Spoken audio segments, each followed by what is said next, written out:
I'm Elizabeth Gearhart. I'm the marketing director at Gearhart Law. And with us, we have a couple of our attorneys. We have David Postolsky, who has put this whole thing together. We've kind of been working on it together, but David's really been the fire behind it. And we have Richard Gearhart, who is the founder and owner of Gearhart Law. So we will be your hosts today. And we have our speakers who we're really excited about because they were both on Shark Tank and they have incredible stories to tell. And we're going to go through everything and then we'll open it up for questions from the audience at the end. So we're going to ask them a few of our own questions first. We have Ricky Franco and we have Ariel, and they both they'll be introducing themselves and their companies. They'll be doing a short introduction and say what they do. And then we will get into the meat of everything. And we were supposed to have Dinesh here, and Dinesh is stuck trying to travel, so he's not going to be with us, but he did send a video. So David, I'm going to hand it over to you, and I want you to talk a little bit about Shark Tank and what they can and can't say. Yeah, I think I just want to put a disclaimer out there. We've put on Shark Tank panels before. Everybody knows it's I think it's there actually might be a version in probably most countries where people are pitching their ideas to investors and hopefully getting money for their projects. But they also sign confidentiality agreements, and so there are things that can't be disclosed. I'm sure Ricky, Ariel, and Dinesh, I think, mentions it too on his video. They will say as much as they can, and everything else has to remain confidential. But still, there's a lot they can say and a lot they can share and a lot you can learn from. So welcome and enjoy. And you did say if we mess up, you'll defend us for free. Richard, maybe. So why don't we start with the intro? So Ricky Franco with Prime 6, can you please give us your 2-minute pitch? Sure. You're taking me back 2 years to when we pitched the Sharks. Hi, I'm Ricky Franco, founder and CEO of Prime 6. Prime 6 is a company that manufactures high-performing, clean and sustainable fuel products. And those fuels are charcoal, fire logs, and fire starters. By clean and sustainable, I mean that our raw material is sawdust. So we collect sawdust waste, which is waste of the lumber industry, and we compress it into a hexagon shaped mold. We basically bind it back together into a wood log without any additives or chemicals, just the sheer compression and temperatures of the way that we are doing it, which is patent pending. And after getting it into the oven, it converts into charcoal. And this is the log, and this is the charcoal, and we have another product that is the starter, also made from sawdust. And all of these are basically representing the fuels for the generation that is looking for not only products that they can use, but products that are healthier, better for them, and better for the environment. So aside from clearing waste, we're also planting one tree with every box. And that helps us to offset a lot of, be basically carbon negative rather than just neutral. And I think that seeing the demand and the company grows over the last 4 years is kind of a testament to the fact that people are looking for other categories and other products on the market to be better for everybody, not just for their use. But specifically with Prime 6, our charcoal lasts longer. You can reuse it. It generates even heat with no ash and no smoke. And it basically creates this whole new grilling experience where you set it up and you don't have to worry about adding more fuel. It's there for hours, and you can shut it down and reuse it over and over again until it completely disappears. we're selling retail, food service, and direct to consumers. We've expanded to Mexico and are looking into Dubai and Sweden, Finland areas in Europe. And hopefully soon a whole new market channel that, with an opportunity that kind of crossed our desks. So can't really talk about it too much, but this is what we do. Excellent. Thank you. Really, you've really done great with everything. So Ariel Barbu is next with Nuchas. Do you want to give us your 2-minute pitch? Sure, I'll make mine a 30-second pitch. The 2-minute, I forgot already. That was 3 years ago. I only remember one part. So my name is Ariel Barbut. I am from Nuchas. I'm in New Jersey. 10 years ago, I came to the US. Actually, it's already 12.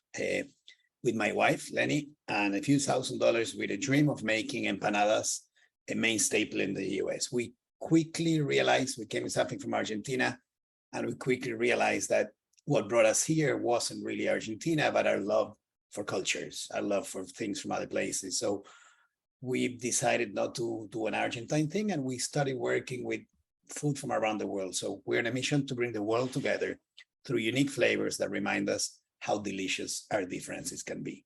So yes, we make empanadas, but we haven't called them that since we started. Only this year we changed our marketing a little bit. It's always been handheld foods for us because that's the main attribute that makes an empanada a great product. So we came here with the idea of building a brand, not selling empanadas, and that's what we've been doing. We've opened in Times Square. We're very lucky and the right time. So timing is everything. In 2010, there was a RFP, request for proposals, in Times Square. Somehow we had $30,000 in revenue and we won. Only 4 kiosks were selected. It was supposed to be a 3-month deal. It lasted a decade until the pandemic. But in that time, we needed to build a brand. Right now, we also have a truck that won several awards.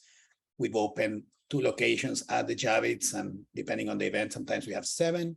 We're also at the Georgia World Congress Center. We are at 2 convention centers in Ohio. We have a museum in Chicago. We're expanding nationwide. We are direct to consumer. We also produce for Whole Foods for a long time. And our goal is to really build the brand. I'm very excited today. Martina is here, but we got our new cards, color cards, each one with different flavors. My wife is downstairs doing a whole photo shoot. We have a whole new line of product coming out. And that's what we do. We make your life a little happier when you order from us. And you know what's inside. Excellent. Yes, very good pitch, both of you. So now it's time for the questions. So we'll start with our questions and we're going to open up to the audience. And when we had our pre-meeting on this, I think that we have some really interesting things to hear. So the first one is, and I'll start with Ricky, I'll go back and forth, but Ricky, how did you get on the show? Like from start to when you actually walked on there, how did you do that? So it's funny. I was approached by a professor at Columbia University to come pitch my company to a group of MBA students that are then going to do a due diligence report on Prime 6 and decide if they would invest in Prime 6. I did that. By the way, their report says not to invest in Prime 6. So funny enough, one of the students there introduced me to a friend of his who had a startup in San Francisco to just talk about, entrepreneurial stuff. And at the end of the conversation, that guy said, you know what? I think your product is a great fit for Shark Tank. I happen to know one of the casting people, and I know that they're casting for season 12. Would you mind if I make an intro? Long story short, he made an intro. We chatted. It was the beginning of COVID, so we couldn't go to the live, tests or whatever it is that they're doing. So everything was online, and we submitted the application like everybody else, and the video introducing ourselves. And this is how, we got selected. We got into the pipeline and got a reply 4 weeks later that we got selected.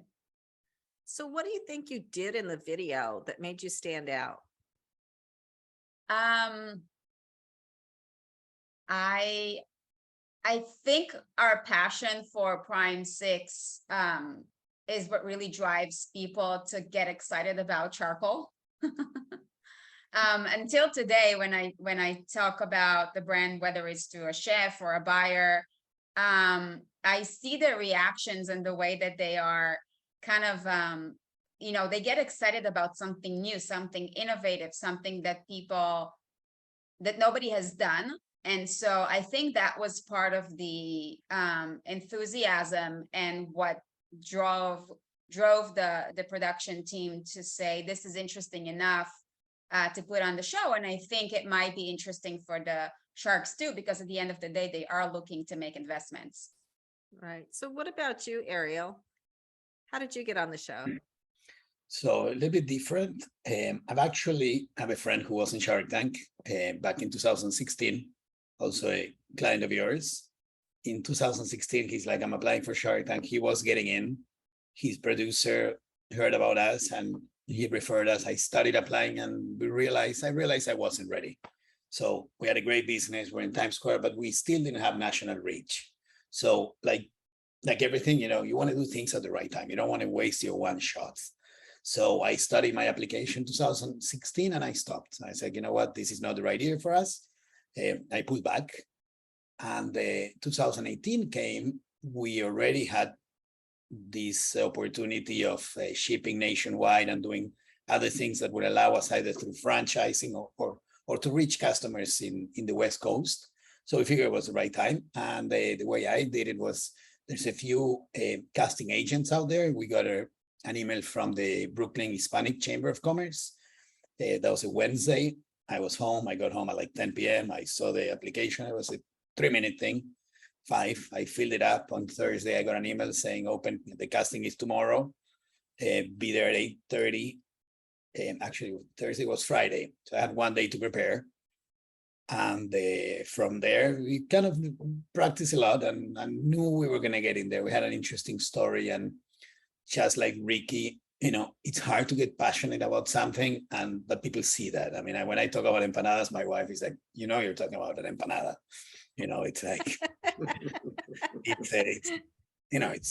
but people see that. And we were in Times Square and I have a weird voice with an accent. All these things do for good television. So it's really about entrepreneurship, but it's about showing something that it's a little more entertaining. So you got to find your angle. For us, like really being in Times Square, having 1-2 bendies, selling to Whole Foods, selling to airlines, you have to put together something that it's, that they really can't resist. If it's just going to be, something middle of the road, it's going to be hard to sway them your way. So you got to give them something. That's excellent. And I just quickly want to go to Richard, because Richard, as you know, Richard and I co-host a radio show in New York, and now it's syndicated, but Richard has really been studying a lot how to present and what the media looks for. And I think that was probably a big thing for both of you in Shark Tank, because they're not going to put people on there that aren't ready or polished. And Ariel, I applaud you for waiting till you were ready. So Richard, what advice would you give for getting on national television? Well, I've never been on national television, so I'm not sure I'm the best person to ask that question of. But I do think that if in my case, I have spent for the radio show a lot of time practicing my presentation, working on my presentation skills. I think a lot of confidence comes from internalizing your pitch to the point where you can say it in your sleep. I once heard a singer say she couldn't sing a song yet because she hadn't practiced it 200 times. So in her mind, she needed to sing a particular song 200 times so that she had it mastered. And I always thought that was really very good advice. And of course, if you're in a business on a day-to-day basis, you know it inside and out. So you have a lot of background material to sort of rely on if you're going to answer questions or take the discussion a certain way. But I think practicing your pitch, trying to smile a lot, ending on an up note when you're at the end of sentences. Those are all kind of standard things that you should try to do. There's lots of books on Amazon about improving your visual presence, and take advantage of those. I happened to work with a coach for a little bit. She was very helpful. And I think that if you want to maximize your chances of getting on Shark Tank, and you're not just a natural, you should try some of those steps.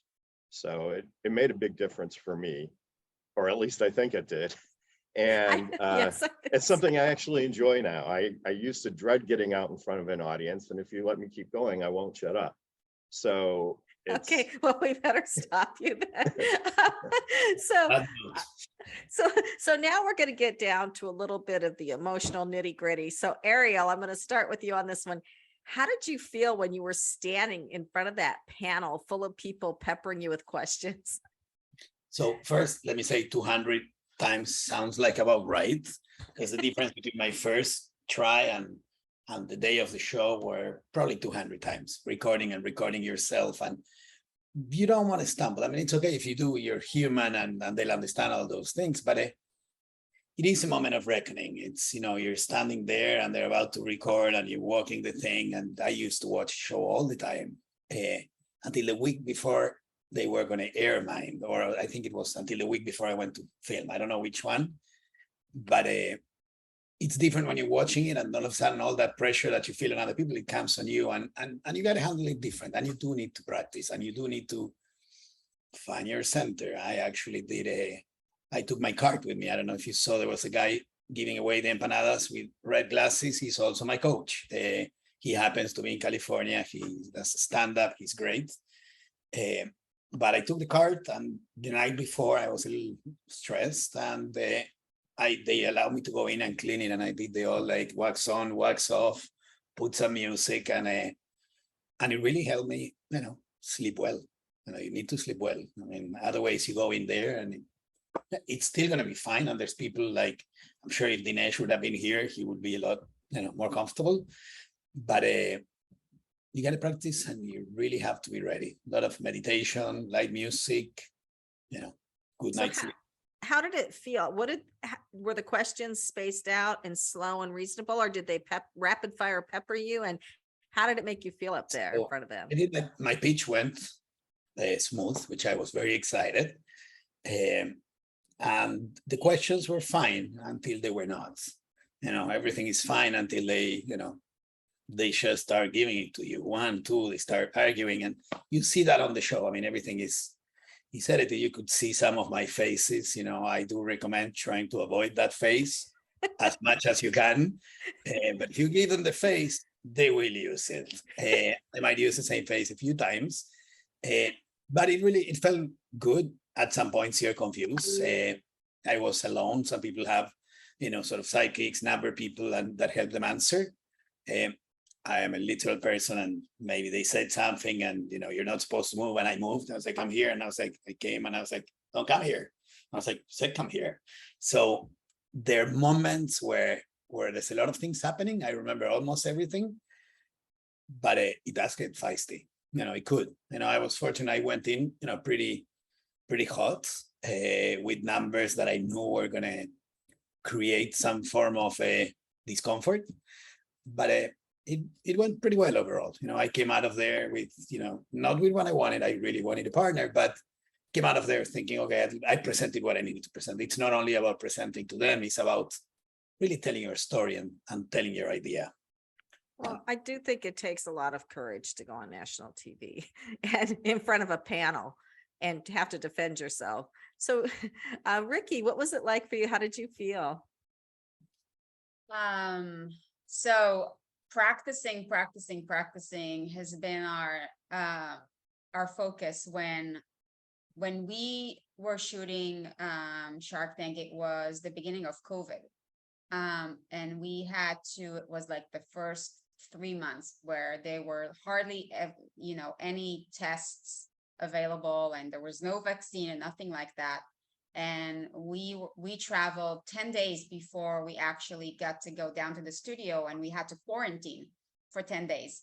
luckily I went with my husband, who is also the co-founder and CEO of the company. And we were there together, but we couldn't leave the room. And so everything we had a lot of time to practice, just walking from the door all the way to the window, and sitting in front of the mirror, and making sure that we're doing it right, and asking, questions to one another to make sure that we have everything covered. It's a lot of rehearsals in that regard. And then I remember, walking down to the studio, and right before, like, I don't know, 10, 20 seconds before they let us in, I kind of felt like I had a minor anxiety attack, and my knee started shaking, and it didn't stop shaking until I left the studio. So I went in, knee shaking, did the pitch, answered the questions, took the deal, went out, and only then I calmed down. And honestly, I blacked out. Like I don't remember almost anything that went on. My husband does, and he keeps reminding me of things that, took place, like questions that I answered. I guess I was like an autopilot. I knew my company so well that I guess replied, but I hardly remember what happened. But as Ariel said, it's true. It's not just about, getting a deal. It's about telling the story. And at the end of the day, because it's national TV, and you get to present to everybody that's watching, you need the people at home to see value in what you do. So whether you walk out with a deal or not, you need to be able to say what you came to say, and obviously handle the questions that they keep firing you professionally, but the emotional roller coaster is like stress and excitement and shaking and a little bit of anxiety, but it's really thrilling, definitely thrilling. So how long did they tape for? And then the other part of that question is, what happens if you mess up? Like if you start to say something and you mess up, can you stop and say, wait, can I start that over again? And will they let you do that? So I don't think we could answer a lot of those questions. Okay. So we won't. They tape longer, and just to say anything you say, it's no longer yours, like anything. Like what they never done this to me, but if the FBI or somebody stops you and anything you say could be used against you, I'm assuming any mistake, any good thing or bad thing, and all you can do is then say, hope they put that or hope they don't put that, and just pray and give it to the universe. Because they have to edit whatever they want to edit. It's their show, and that's what is great about it, Well, and Ariel, you did say you made a face that you didn't think was flattering, that you didn't like, and they kept cutting that in, right? You've seen that a few times. At some point, I got heated the argument with Barbara, and I just didn't understand, and I kept putting a face, and I it's hard to say thank you, and they say no. Thank you. You got to smile. You got to learn to do it, but every face, every second, and it's not like I sit down with investors, many times, and you have them in front, and you could be funny, you could make faces. You could try to correct the joke that they didn't understand. There's no such thing. And this is going to be fun. So this thing gets aired every once in a while, and your face gets seen all the time. So I keep getting these emails, and that's important. And that's one of the reasons why you really have to get this right. It's not about that one time. It's about the 100 times they're going to air this over and over. And when we're dead, they're going to still maybe sing it. Yeah. Yeah. So Ricky, do you have anything? Comment? And that is that from the producer's standpoint, this is entertainment, right? Yeah. And so they have to present programming that's going to keep an audience engaged, which may have nothing to do with the quality of the business or the strength of the people who are on the program. They're trying to keep an audience entertained. And to a certain extent, that may align with your interests, the participants' interests, but it also sometimes may not. They may intentionally try to make people look bad because that's entertaining, right? And so,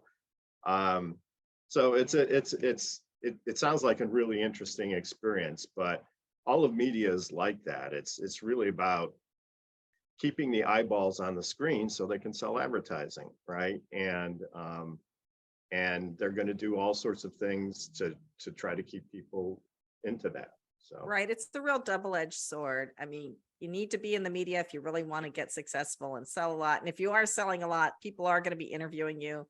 By the same token, it's really scary and you don't know what they're actually going to put out there. So you are kind of taking an emotional risk, but I think it's one worth taking.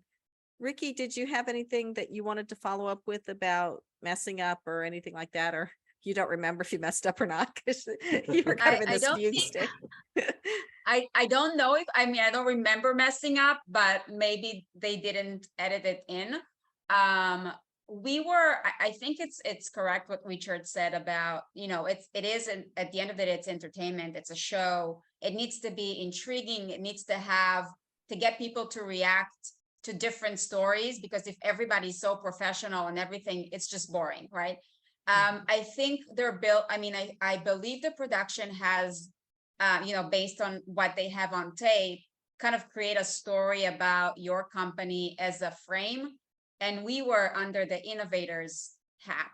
So as an innovator, they showed everything innovation about our company and the discussion that we had probably under that title. So, I mean, we're very happy with the way that they did it. We ended up walking with the deal from Kevin. So, and we did get an investment from him. So I think it's also like part of the of the way that they're portraying it. It's also like if you got a deal and you really signed a deal, then you know, they're making it such that will be beneficial for everybody, right?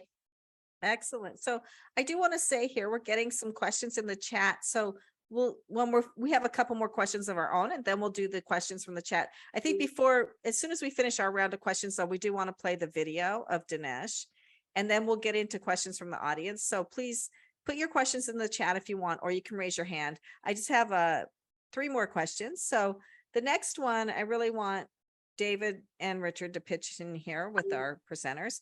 And it's about intellectual property. So as you know, this series is hosted by Gearhart Law, which is an intellectual property firm, patents, trademarks, copyrights. Richard is the founder, David is a senior partner. And what I would like to know is, and I guess we'll start with you, Ricky, did they ask about intellectual property? Did it help to have it? Yes. Yes and yes. They did ask about any patent, and we said that we had submitted both design, patent, and utility. We had the provisional back then. And I remember Lori even asking if we ran a search, and luckily we did, because David recommended that we do. And so when she asked that, we said yes. And I think that having done that, submitting the patents, really gave them the confidence that the innovation could be protected, even though it was still like the initial phases. I think it gave a lot of confidence into making the decision of investing, or at least making an offer. So yes, they're very interested in that. Well, I'm glad to hear that. So what about you, Ariel? Do you think it made a difference for you? I have a trademark, it's a brand, so they did care, they did ask, and you have to show everything. I don't think it mattered as much, but I'm assuming if I didn't have the trademark, they might not have let me come in and do it. So you do have to show ownership of what you want to sell them. Otherwise, you know, there's a basic due diligence, like in every deal, that needs to go in before you meet with someone, and then there's the next level of due diligence. We never got to that round.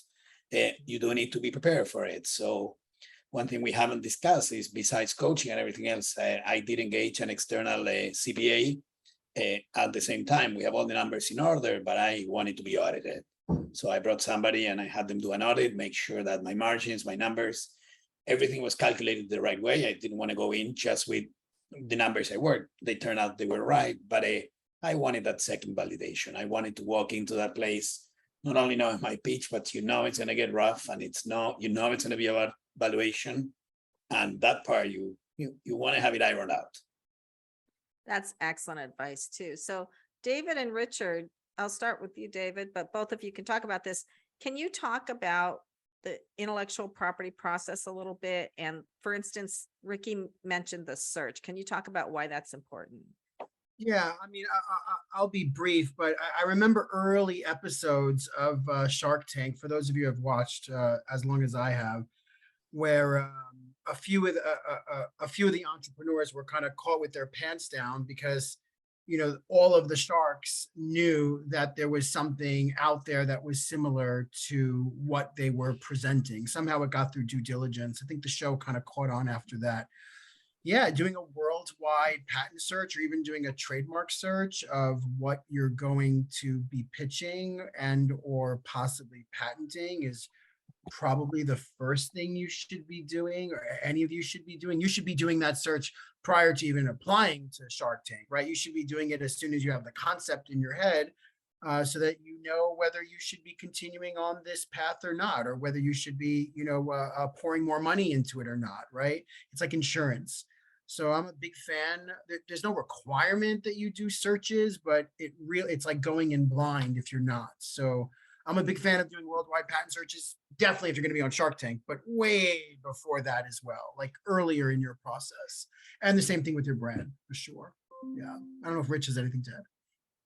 No, I mean, I thought that was, very well articulated. I would say that most investors, whether they're on Shark Tank or otherwise, are always looking for barriers to entry. And so intellectual property creates a barriers to entry. And what barriers to entry means is that can a competitor get into the market that you're trying to establish, and how easy would it be for a competitor to get into a market? Because they don't want to put their money into a product that is obvious and that somebody else could get into easily. And so there's a lot of barriers to entry. A lot of them involve intellectual property. Others involve, first to market, especially good branding. All of those things can be barriers to entry. But if you can get the intellectual property that's meaningful and useful, then that creates a barrier to entry, and it makes your project more interesting to investors, because they'll feel like they have some exclusivity, at least for a while. And so that's the way I like to think of it. But you should also obviously be thinking of other things. Maybe you have exclusive distribution contracts, or whatever it is. But that's going to be important if you're trying to get investment money. Excellent. Thank you. So now I'm on to our last couple of questions. So Ricky, did you take the deal? You said that you did, and I don't think you can talk anymore about it, right? Because they make you sign a bunch of confidentiality agreements, right? But then I guess my next question is, what happened to your sales after the show? Yeah, so you can't really say much about the deal except that we have accepted it. Well, I think the moment we were on air, we started, we looked at the computer, and everything that you could see on our website was like the numbers of visits and the sales, and everything just went up like for a week after it was aired. So that was really thrilling to see, because you have the East Coast and then you have the West Coast, and it's like, it keeps going. And it also opened a lot of doors with conversations that we had with buyers, specifically retailers. I think it gave them the validation that, there is something unique about the brand, there's something unique about the product that they should consider with all this advertisement and awareness that was created to put it on the shelf. So yeah, I mean, we keep, every time there is a rerun, we see it immediately online. And with orders that we get from retailers kind of replenishing, I guess, from that rerun. So it's definitely something that pays dividend, I would say. So it was worth blacking out over. So Ariel, what about you? So tell us what happened with your deal and what happened with your sales afterwards, after you were on the show. Oh, you're still muted. Wait, David, can you unmute Ariel? I did. I did. That was me. I'm drinking mate and I don't want to make noises. So I didn't take a deal. I got offers. At the end of the show, and I came out there, didn't feel it was the right thing. So it went the way that I needed to go. And what it did do is it did open this, when you're going to air, you get a little bit of notice. We did prepare properly. In our business, it's about online sales. We've actually opened national distributions through a partner over the weekend. We knew we were going to air on a Tuesday. On Friday, I signed a national distribution with somebody who already had an online retail store. Now we have our own, but back then we couldn't build our own on time. And we immediately started getting sales and we're shipping. It was great. It really gave us the footing for our direct to consumer, which during the pandemic also became more important. And it keeps coming back. We see it all the time. Like I get texts or I hear the online store going boom, boom, boom, in a way that you actually have to put a lot of money. Otherwise, there's companies that spend millions of dollars in online advertisement to get those sales. We invest zero or close to zero. So the airing of Shark Tank is always welcome. It's also nice for people to see what we do and not having to tell your story every time yourself.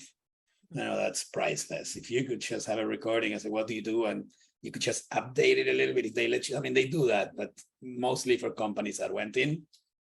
But well, so it was worth it for you to all that preparation, all that hard work that you did. And going back to the trademark parts, we since have filed a lot more trademarks than we filed before. We keep filing trademarks with different ideas and things that, like Richard was saying, or David, they're important. They separate your brands from others. So while ours is not a tech play, we do strive to make something different. And it's hard to make something different when it's been made for 2,000 years. It's one of the oldest foods available. So, like different is delicious, or the evolution of handheld foods. These are the things that really speak to who we are. Or now empanadas reimagined. I'm sure Martina likes that.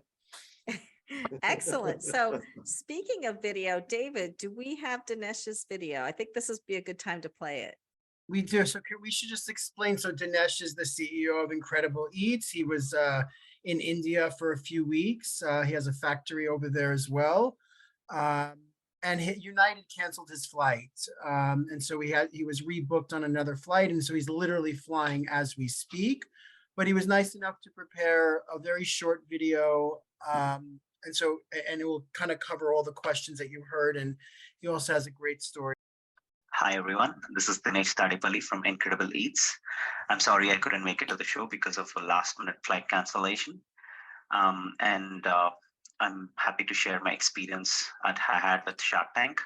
Our Shark Tank pitch in October. And I was fortunate enough to be picked by the producers. One of the reasons why they found us is because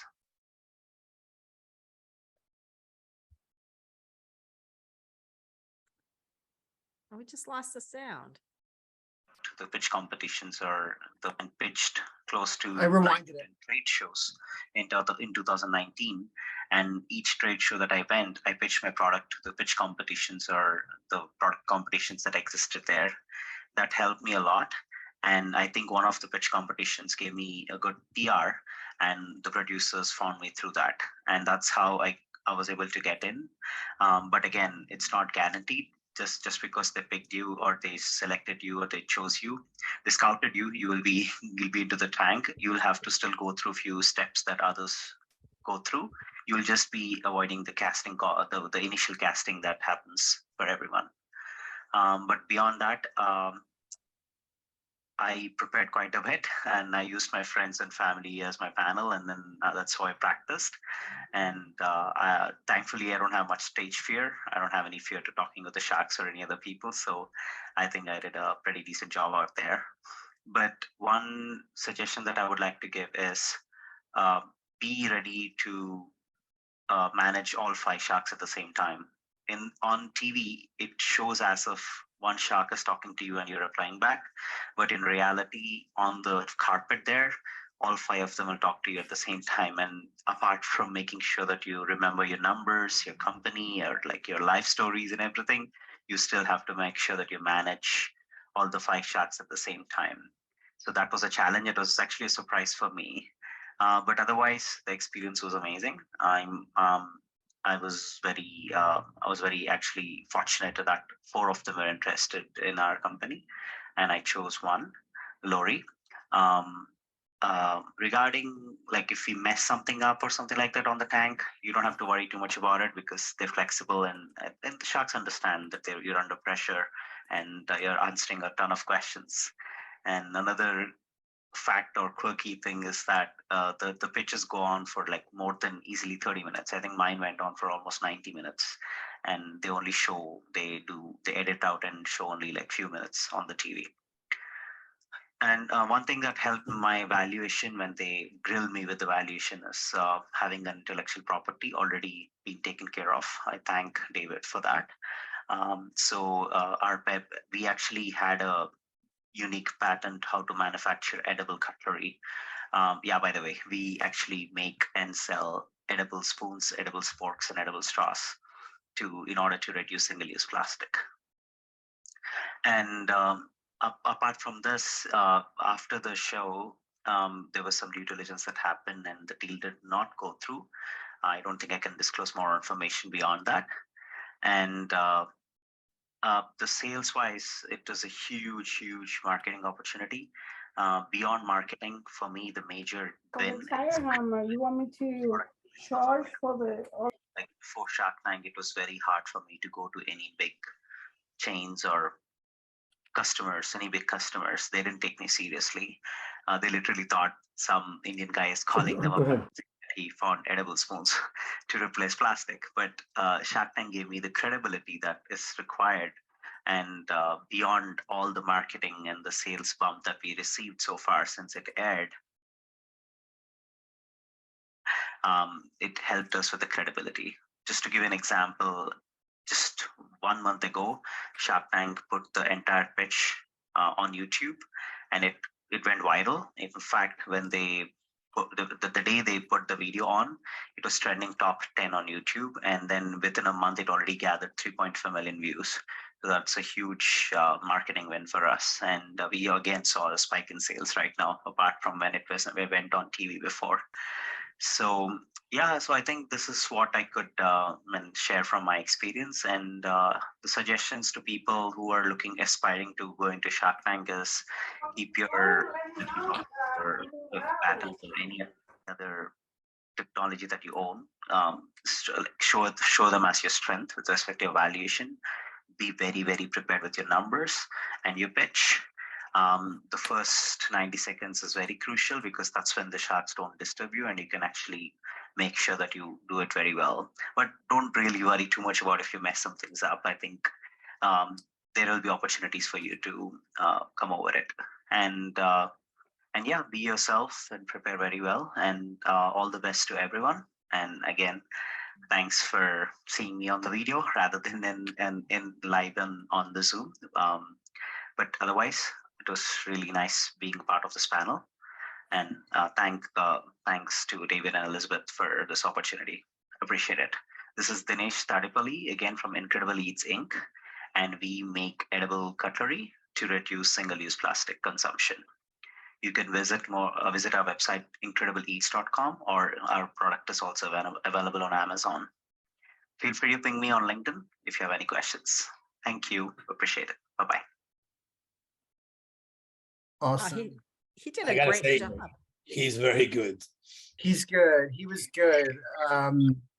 Yeah, so So it's just interesting. So I just want to just say, so Ricky got the deal, Ariel got offers, didn't take it, and Dinesh got his deal, but it kind of fell through afterwards. That's like those are the three quintessential kind of scenarios that happen after that show for sure.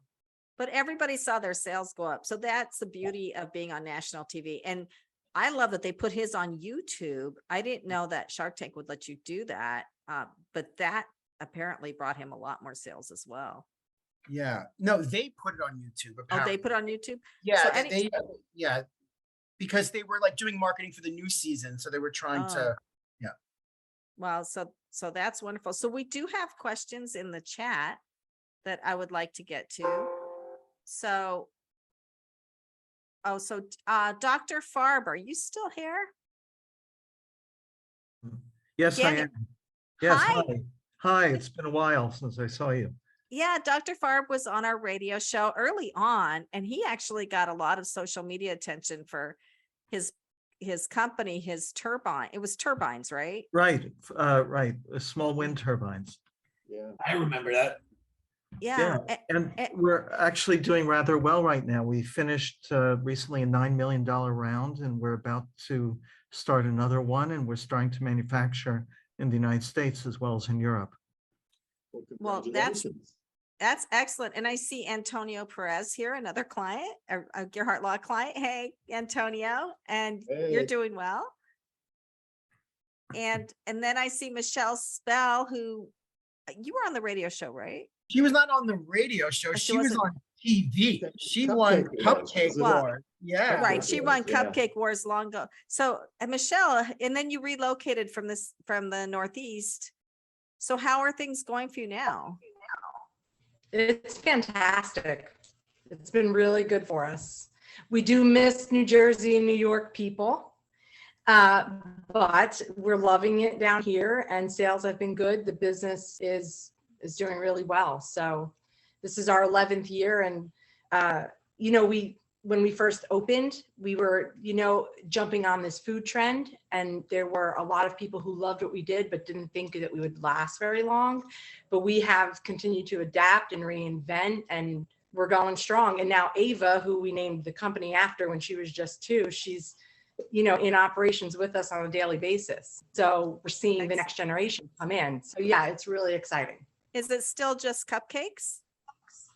No, we're doing cakes and cookies, and we have definitely, branched out and diversified, but we're shipping nationwide. And so we've got some things in the mix that are unique. I think we're going to continue to grow that line. Just like anything else, and especially through COVID, we've been forced to readapt and come up with new ways to reach people and do things. And so we have definitely branched out in ways that I wouldn't have suspected 10 years ago, but here we are, and it's been really good for us. So, Well, we'll and to have someone like Ava on board who is keeping up with the trends, it's good.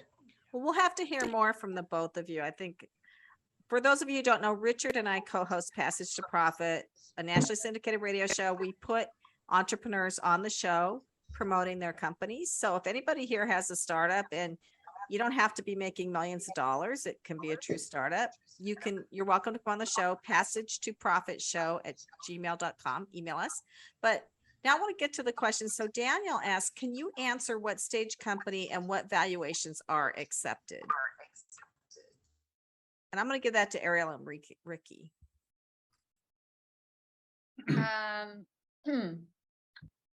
I think they accept companies at any stage as long as the story is interesting, entertaining, and if you're really looking for money. I mean, they can, after so many years, I think they can, they know when you first approach if you're just looking for the publicity or if it's really money that you're looking for. So if you are looking to raise money, what I would say and suggest is that look at the amount that you want to raise, that you really need, and see how much you're willing to give from the company, and that's your valuation. And if you're doing well and sales are well and you're seeing this growth, like we did in the first year, try to come up with an amount that would really take you to the next step, and how much you're willing to give up, and have a range of what is the minimum and what would be the maximum that you'll be willing to give up, and that's the valuation. There isn't any requirement from the producers to come up with a specific sum of money or a specific valuation. If you watch the show, you know that there are people who are willing to give 50% of the company for $50,000, and there are people who are willing to give 2% for $1 million. So that's the playing field. But you need to do what's right for you based on your numbers and based on the opportunity, and if you have a patent or not. And there's so many things, so many moving parts to figure it out. And Ariel, what would you say? I'm agree with that. I think what they want to see is that you're in business. An idea is not enough. So you have to have been in business, like everything. Like to get a minority certification, you have to have been in business for a year. It's not like I started a business, I'm a minority. You do have to, I think when you go in terms of valuation, really need to know what you're looking for. And you need to look at the whole thing holistically. It's not a straight line. This is what my company, if I need $3 million, they're not going to give you most likely. I mean, I went in pretty hot at asking for 2 million. Kind of knew it was going to be very difficult. I could have gone asking for a smaller amount and not give the whole percentage that I was waiting for. So you got to evaluate really what you're looking to do. And you really have to put a plan, and the whole thing has to work in your mind, and you're presenting one combo. So it's what you're presenting, what are your sales, how can you defend it? How can you show them that you're worth what you ask? I mean, I literally sell empanadas, and my evaluation was over $20 million when I walked in, which they were not prepared. And I knew it was going to be a shock, but I had the rest of the story ready. I think they don't care. I think also if you're a $500 million business, they won't take you. Like if you've been in business for 20 years, and you make 100 million and you have 300 employees, they're really not going to look at you. There needs to be a place of risk. I'm assuming that they're coming and they need to see that this is exciting. Like you said before, it's not just the business that makes money. They're not necessarily looking for that. I mean, they like to make money, but I think they like to have fun more than they like to make money sometimes. Not all the time. Right. I think there's a lot more room for growth with the starting company than there was with an established company, as you pointed out. So they're really looking for that 10x return on their investment, which is hard to find. We have another question, and this is for the attorneys from Sister Grateful. I love that name, Sister Grateful. She's asking, if someone has patented your idea, but they're not using it as you intend to use your product, what should you do? I'm actually go for Richard. Go for it, Richard. Well, it's good that you're on notice about the patent. And so my first advice is be careful. And really that question is, kind of depends on the claims of the patent, the scope of the patent, and what you want to do. And so you really need to dig into the weeds with an intellectual property professional and find out what your options are. It may not be blocking you in the way you think it's blocking you. Well, on the other hand, it may block you, and then you may want to discuss the possibility of a license. So if the other person is not really using the patent, they may be willing to rent the patent to you for a royalty. And that way you get protection and you don't have to go through the intellectual property process. So those are just sort of off the top of the head suggestions, but since it involves specific facts and specific patents, you really need to consult with somebody on that. So. Excellent. Thank you. Now, Michelle Spell has some questions, more than one. So can we unmute Michelle and let her ask her questions directly? Yeah, I think I'm unmuted. Thank you. So I think my question is about this show, because I've been on Food Network. I probably won't get very far in the answers, but maybe I can just throw them out there just in case you can answer. And these actually came from Ava. She was wondering if the show, and I think it might have been answered, is the show and what you're seeing, is it filmed one time or do you go back several days of filming? Can that be answered? I don't know. I don't believe so. Okay. And do you probably can't answer anything like that, because I know that I was not able to answer. So I'll just let my mind run wild there. I do have a question about intellectual property. So if we were to pitch our company and we have a patent, but the patent really has nothing to do with the part of the company we're looking to grow, is that an advantage, disadvantage, doesn't matter? Like, where does that come in? Is that a clear question? Like, I just, From an investment standpoint, you're asking? yeah. I think they will very quickly ask you this question and figure out that you're trying to use something that it's not really help to protect them or their investment. So they are very experienced. They're very, they've done this a long time. If you have a patent and they see a value in it as maybe, a secondary business, and they think that this is investable, you might get an investment for this business or for this patent, or they would offer you to license it to somebody. I mean, you don't even, it could relate to something that they've done before, to other companies that they've invested in. I mean, you don't know how this will turn out. I would say definitely, I mean, if you are in this situation and you think this will be beneficial, mention it and see where it takes you. As long as you're honest about the fact that this patent is, is not related to where the business is going. Okay. Excellent. Did you want to add anything, Ariel or David? No, I was just going to say, because I kind of know what Michelle is talking about. I think, Michelle, if you take the advice of Ricky and Ariel and create the story that this patent is related to the business, which it is, then I think you probably, then that could probably take you far. Yeah. If it's unrelated, I think is where there's issues, Right. So I don't see any more questions. Does anybody else have a final question? If not, I don't see anything. So Ricky, final words of wisdom.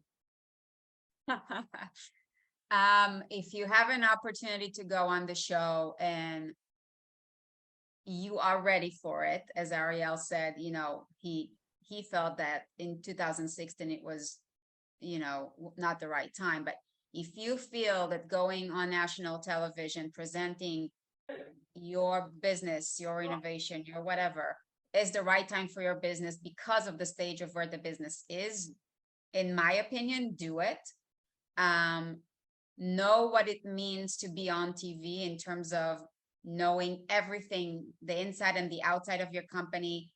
Be ready to answer everything about your company. They will grill you, literally, grill you if they could. And be very, be yourself. Like if you're an honest person, if you are, a super happy person, like they need to also, at the end of the day, they also invest in the people in front of them, right? It's not just about the business. So if you can, if you can show them that you're trustworthy, that you're a professional, that you know what you're talking about, that you are likable, I think that adds a lot to the decision to invest. For us, it was the right decision, and I encourage people who are in that position to take advantage of that. Excellent. We had one more question. I'm going to give this to Ariel because Ricky, you did yours during COVID, so it was a little bit strange. And Ariel did his during normal time. So this question was from Daniel, more about how to get on and get in touch with them. I think they have open castings. I mean, I'm assuming they have open castings in almost any state. So if you search Shark Tank casting, they promote, they need it. It's like a funnel. They need to go through hundreds of thousands of businesses to pick the whatever thousands they're going to first. It's like any sales funnel. They need content. You could be content. So you just need to find out where it is. It's the Chamber of Commerce. To me, it was the Brooklyn Hispanic Chamber of Commerce that sent an email. It was very spontaneous. People that already went, contacting someone who went. Do you have a casting agent? Do you have an email? I don't know if that could be done or not. Depending where you are, they have these things. I know they have an open casting at the Javits every once in a while, and there's a long line. So that's what it is. And just to finish, I'm totally with Ricky. You need to be honest. need to know what you know and be honest about what you don't in case it comes out. But I think the most important thing, at least to us, wasn't really being in Shark Tank, but I would say this for every company, it's preparing for being in Shark Tank, whether you're going to go or not. It's going to change your pitch. I've always pitched my company, but the moment I knew I was going to be in Shark Tank, I looked at it different. The pitch became a different animal. It was no longer okay to say I bring food from around the world and put it inside delicious dough. No, like it really had to change. We changed a lot of things. So if you're going and you're going, make sure you give it your best shot. Don't just half-ass it. Really like, is that something, a word I could say? I should not. No. Okay. So- You're banned from Zoom forever for saying that. So that was your word of wisdom. I think that's a great word of wisdom. Put everything you've got into it as if you're writing a thesis that you're going to have to defend in front of a bunch of people. Just put your whole knowledge and all your attention and focus into it if it's something you really want. I think that's great advice. So David, I saw you moving around over there. I'm going to ask this question. Do you have anything else to add about how to get on? No, I think we heard 3 different stories on how to get on, right? We heard Dinesh, who did trade shows around the country, and there were, casting agents at those shows. We heard Ariel, who applied, which is probably the most typical, and Ricky, which was like a little bit by fate, a little bit to kind of give a presentation, but shows the value of networking, right? Just being out there. You just never know who you're speaking to, who's in the audience, and who has the keys to the ABC show, So yeah, I think I think Ariel is right too. And Ricky, you have to prepare. You just have to, and that should be something you do all the time. Prepare. To Richard's point, prepare it so good. Say it so many times that you almost forget it. That was the best advice I got, for kind of doing, public speaking. You say it so many times, it's so in and out that even if you forgot where you were, it doesn't even matter, right? Because you know it. So Yeah, and I think to Richard's point, and I'm going to let you say a final word too, Richard. You have to record yourself on video, and as painful as it is, because I personally know this, you have to watch that video. And you have to keep doing it until you can stand to watch it without wanting to throw up. So Richard, do you have any final comments for the audience? I think this has been a great session, and I think as you've sort of alluded to, most of our clients will be pitching somewhere, somehow, someday to somebody, right? Even if it's not to Shark Tank. And so, having that fingertip grasp of your numbers, of your business, how you want to present it, things that you want to say, spending some time working on those things, I think is very helpful. And sometimes I do that for Gearhart Law, and I have new ideas. Just by going through the process of preparing, you see things in ways that you haven't seen them before. And those things can be helpful too. So I personally have I don't think I'll ever be on Shark Tank, but my takeaways here were that, spend some time thinking. Like, we have a case coming up, a litigation case, and I'm already rehearsing what I'm going to be saying to the judge in the hearing that we're going to have on September 8th. And so, so preparation is always valuable, in your business. So that's it. Excellent. Excellent. Thank you, Richard. So David is reminding me that our next entrepreneurial strategy series is September 29th. And David, I believe that this is going to be a nice segue because we're going to be talking to investors. Is that right? Yeah, we are speaking. We have 3 confirmed investors, 1 angel, 2 VCs. And so 2 of them are female investors, 1 of them is male. And we'll probably send out the information probably in the next day or 2. And it's, in getting an investment these days is a little bit challenging with COVID, like post-COVID. And so they're going to be talking about some of the trends they're seeing and kind of, how to get their attention basically. So look out for that and please join us. Okay. Thank you, everybody, for coming. Thank you, our presenters. This was excellent. I learned a lot. I always do at these things. So we'll see you next month.